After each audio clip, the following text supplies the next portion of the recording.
J'espère que vous allez bien, j'espère que vous vous portez bien, j'espère que tout se passe bien pour vous. Je crois que depuis l'interview d'hier d'Abdelmajid Tebboune qui a été diffusée, donc nous sommes aujourd'hui le 31 mars 2024. Hier, le 30 mars 2024, c'est un véritable séisme politique. Un véritable séisme, c'est l'interview la plus extraordinaire, la plus extravagante, la plus extraordinaire du point de vue de sa médiocrité, du point de vue des mensonges qui ont été colportés, du point de vue de la gravité des propos qui ont été tenus ouvertement à la télévision et publiquement à la télévision par un chef d'État. Sarahatan, jamais vu ça. Je n'ai jamais vu ça. Je le dis et je le redis, je n'ai jamais vu un chef d'État qui se comporte avec autant de légèreté, avec autant de manque de sérieux et de rigueur, en parlant, là, en s'exprimant sur les dossiers les plus sensibles qui impliquent quand même l'avenir d'un pays de 47 millions d'habitants. Malinash.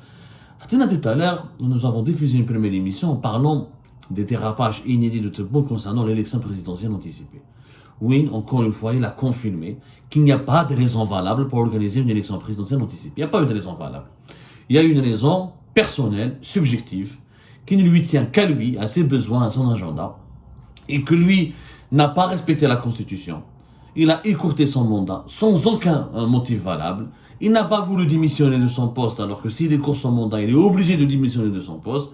Et il ne veut pas s'exprimer sur son avenir personnel, et sa volonté de briguer un deuxième mandat, alors qu'il maintient, il le dit lui-même, qu'il a maintenu son projet de visiter la France, de réaliser ou d'effectuer ou d'accomplir une visite d'État à Paris à la fin du mois de septembre et au début du mois d'octobre prochain, et juste après l'élection présidentielle anticipée du 7 septembre. Et pour lui, il sera toujours président après le 7 septembre.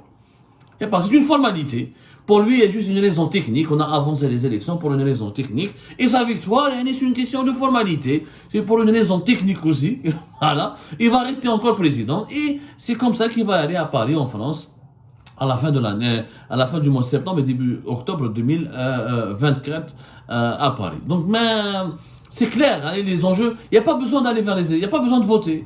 Tout est plié. Le monsieur nous dit, monsieur Tebboune, Ami Tebboune, apparemment il aime bien quand on l'appelle Ami Tebboune, c'est ce qu'on le dit avec Al-Mouchahed, c'est comme ça qu'on apprécie qu'on lui parle. Donc monsieur Ami Tebboune, il est président, il est garanti de rester président, et on lui a garanti de rester président, et que il était pressé pour devenir président de la République. Il ne veut pas aller en France en tant que simple candidat à l'élection présidentielle. Il sait très bien apparemment que les Français ne pourront pas l'accueillir en tant que chef d'État s'il n'a pas été confirmé dans son poste. Donc voilà, il a avancé les élections pour garantir sa réélection. Et le plus normalement du monde, il n'y a pas de concurrence, il n'y a pas de candidat qui lui fait peur, il n'y a pas de débat, il n'y a pas de polémique, il n'y a pas de confrontation d'idées, et de confrontation de projets. Le pouvoir, c'est à lui, l'Algérie, c'est à lui, il va rester au pouvoir, et les élections, c'est une simple formalité. C'est pas un problème pour Tebboune. Et lui, il est sûr qu'il sera président de la République encore, puisque après le 7 septembre, il va aller en France, en tant que président de la République, en tant que chef d'État, en tant que président algérien. Maintenant, passons à un autre chapitre qui résume l'absurdité de la politique tebbounienne, voilà, du tebbonisme. Voilà, ce qu'on peut appeler le tebbonisme. Parce que pour moi, c'est une doctrine maintenant. Le tebbonisme, c'est devenu une véritable doctrine. C'est la question des Émirats. Vous avez tous vu les déclarations de Tebboune. Je pense que beaucoup d'entre vous les ont suivies. Elles sont totalement extravagantes. Totalement extravagantes. Encore une fois, ni la presse algérienne, ni le président algérien ne veut nommer ce pays arabe qui orchestre des politiques hostiles contre l'Algérie et avec lequel l'Algérie elle est en froid, elle s'est brouillée avec lui apparemment. Le pays arabe est en train de menacer la sécurité nationale en finançant des activités totalement subversives, ou là en soutenant les ennemis du pays, où l'Algérie regrette, ou la déplore, ou la condamne, plutôt déplore pour le moment, elle ne condamne pas, elle regrette et elle déplore le comportement de ce pays arabe. Un pays arabe frère. On a Yanes. Attendez, ça s'est passé depuis janvier, voilà, c'était le 10 janvier 2024. les agissements aussi de la part d'un pays frère arabe à l'égard de l'Algérie. C'est la même terminologie qui a été utilisée aujourd'hui. واليوم امبارح عبد المجيد تبون واش قال لهم نحن في شهر رمضان المبارك وحرصنا على الإخوة فإننا لن نسمي هذا البلد باسمه. Alors on peut pas, parce qu'on est en plein mois du Ramadan, je ne vais pas nommer ce pays par son propre nom ou là par son nom, parce qu'on est en plein mois du Ramadan. C'est même là. يعني شوفوا. Alors, il lui-même dit que c'est un pays qui nous menace. Lui-même nous dit que c'est un pays qui complote contre nous, qu'il a des agissements hostiles contre nous, et qu'il veut torpiller notre stabilité, notre sécurité, et que notre patience elle est limitée, ou il veut faire de la fitna. Mais, رانا في رمضان, ربي يهديهم, وقال لهم ربي يهديهم, وصحة رمضانهم, وربي يغفر لهم, mais احنا on va pas les nommer. Mais je n'ai jamais, donnez-moi une attitude pareille. Est-ce que vous avez observé une telle attitude similaire dans un pays quelconque où le chef d'État de ce pays reconnaît une menace extérieure, reconnaît qu'il est exposé à un danger provenant d'un pays précis qui a été déterminé, qu'on le connaît, mais qu'il refuse de dévoiler son identité parce qu'on est en plein mois du Ramadan. Au mois de janvier 2024, c'était pas le mois du Ramadan. Le 10 janvier 2024, quand le Conseil de sécurité, quand le Haut Conseil de sécurité de l'État algérien avait accusé un pays arabe d'orchestrer des agissements hostiles à notre égard. Et il y avait pas, c'était pas le mois du Ramadan, mais on n'a pas nommé les Émirats Arabes Unis. On n'a toujours pas nommé les Émirats Arabes Unis. Et aujourd'hui, Abdel Majid Tebboune refuse de nommer ce pays, qui est les Émirats Arabes Unis, parce que la presse algérienne l'a nommé, la presse publique, la radio algérienne l'a nommé, la classe politique algérienne, Louisa Hennoun, Belgrina, et les partis politiques satellitaires l'ont nommé. Tout le monde l'a nommé, des figures médiatiques algériennes l'ont nommé, mais il n'y a que le président de la République et les instances officielles de l'État qui ne l'ont pas nommé. Ou Louisa Hennoun, elle en a parlé. وقالت باللي Louisa Hennoun, elle a parlé fin décembre 2024. Décembre 2023, avant la fin de l'année 2023, elle a dit qu'elle avait rencontré Tebboune et qu'elle lui a parlé du rôle des Émirats et que c'est lui qui lui a confirmé que les Émirats sont en train de comploter contre l'Algérie et qu'ils financent des activités subversives ou malabaliges et qu'ils ont des preuves et des données précises. Dans ce cas-là, Yanès, c'était à la mi-décembre 2023. Dans ce cas-là, la question elle est simple. Je la dis et je le redis à tous les dirigeants algériens. Mais bon sang, pourquoi avez-vous peur de nommer les Émirats? Pourquoi avez-vous peur des Émiratis? Pourquoi vous avez encore cette peur? Pas cette peur, yani, cette rahba. Elle تخافوا les Émiratis. راك تقول بلي عندك des preuves. وراكم تقولوا بلي vous avez des données. وراكم تقولوا بلي vous avez des informations précises et recoupées. Qu'est-ce que vous attendez de convoquer l'ambassadeur des Émiratis? L'ambassadeur des Émirats Arabes Unis n'a jamais été convoqué, il n'a jamais été chassé du pays, on lui a jamais demandé de partir, les relations bilatérales n'ont jamais été coupées, et lorsqu'il y a eu des rumeurs sur le départ, sur l'expulsion de l'ambassadeur des Émirats Arabes Unis, la diplomatie algérienne, rappelez-vous, a démenti l'information en insistant sur les bonnes relations, entre les Émirats Arabes Unis et l'Algérie. C'était au mois de juin 2023, rappelez-vous, c'était au mois de juin, le porte-parole du ministère des Affaires étrangères et de la communauté nationale étrangère rejette en bloc les informations dénuées de tout fondement reliées par les réseaux sociaux et par certains médias, selon lesquels le ministère aurait sommé l'ambassadeur émiraté de quitter le territoire national et réaffirme que ces informations sont fausses et infondées et que le communiqué du ministère sont la seule source d'information. Le ministère des Affaires étrangères, en mois de juin, c'était le 22 juin 2023, le ministère des Affaires étrangères algérien et précise que l'Algérie entretient des relations solides et privilégiées avec les Émirats Arabes Unis, un pays frère. يهدي فهمونا اللهم إني صائم mais فهمونا comment vous dirigez le pays. D'un côté, vous faites un haut conseil de sécurité, vous dites que vous avez des preuves et des éléments fondés quand les Émiratis sont à l'origine de manœuvres très hostiles contre l'Algérie. Décembre 2023, Louisa Hennoun confirme publiquement qu'elle a parlé avec Abdelmajid Tebboune. Et Abdelmajid Tebboune ne l'a jamais démenti. N'a jamais démenti les propos de Louisa Hennoun, diffusés le 14 décembre 2023. Elle l'a rencontré quelques jours auparavant, Tebboune, où elle lui a dit, elle-même, elle révèle que Tebboune lui a dit qu'il était informé, qu'il était conscient, qu'ils ont des preuves, qu'ils ont des informations, et qu'il suit particulièrement ce dossier de près, que les Émiratis sont en train de comploter contre l'Algérie, de menacer notre sécurité. 30 mars 2024, Tebboune continue d'occulter, de ne pas vouloir nommer les Émirats par leur nom. Si ce n'est pas de la peur, si ce n'est pas de la lâcheté, si ce n'est pas du manque du courage, c'est quoi? Et comment peut-on dire, puisqu'on a fait un Ramadan, mais après, qu'est-ce qu'il dit? لم نقم باتخاذ أي إجراء حاسم تجاه هؤلاء وإنما نعتبرهم أشقاء ونطلب لهم الهداية. Je n'ai jamais vu un président de la République d'un pays qui est menacé par un autre pays, mais non, on ne veut pas riposter, on ne veut pas les condamner, on ne veut pas couper les relations avec eux, on ne veut pas les réagir, et on leur demande à Mais ça ne marche pas comme ça, c'est pas comme ça on protège l'Algérie.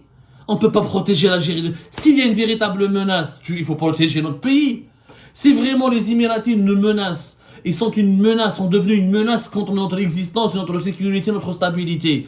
Il faut réagir autrement. Il faut avoir une réaction plus musclée. Il faut avoir une réaction plus patriotique. Il faut avoir une réaction beaucoup plus sérieuse, beaucoup plus rationnelle. Je ne dis pas à quelqu'un qui menace mon pays, Allah yahdik. Je l'emmerde le pays qui menace mon pays. Je coupe les relations. Je le rappelle à l'ordre. Je le dénonce. Je le condamne. Au moins je le nomme.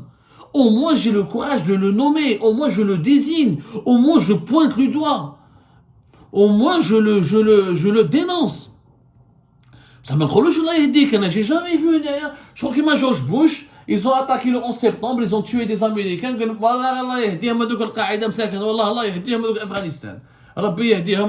J'ai jamais vu un État pareil. Je n'ai jamais vu un pays dirigé par un chef d'État qui se dit menacé par un autre pays, qu'il y a des complots, des financements, d'activités subversives contre notre souveraineté nationale, et nous, notre président, Allah yahtihum, wallah lana fi Ramadan, نتمنى لهم الهداية. كارثة بمعنى الكلمة، كارثة بمعنى الكلمة، كارثة كارثة كارثة كارثة. يا جماعة الخير كارثة.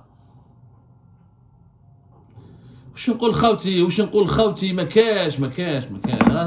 انا ما عشتهاش انا الحكايه هذه، ما جو لي جامي فيكو انا هذا، جي جامي في ان سيناريو با. ابخي يدي ريغاردي سكون خودي مع الاول يهديهم بالهدايه، مع الاول il est réconciliant, pacifique, il essaie d'apaiser la situation, il essaie de se montrer conciliant. بعد واش يقول